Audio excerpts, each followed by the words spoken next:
Another great add-on that if you're purchasing a first aid kit or you're looking to restock your kit is these butterfly bandages. We sell them by the box, or we sell them by a little small pack like this. So great little butterfly bandages that we can secure closed wounds with. So you can secure this side of the wound here, kind of pull it tight, and then wrap and put this on the other side of the laceration, open wound, whatever you need to.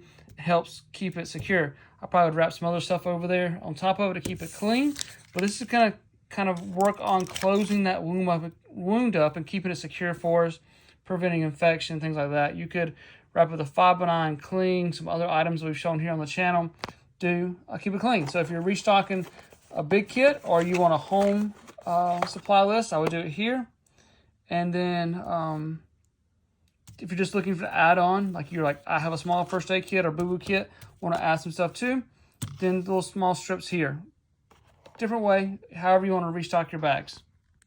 I'll put a link down below to medicalgearoutfitters.com.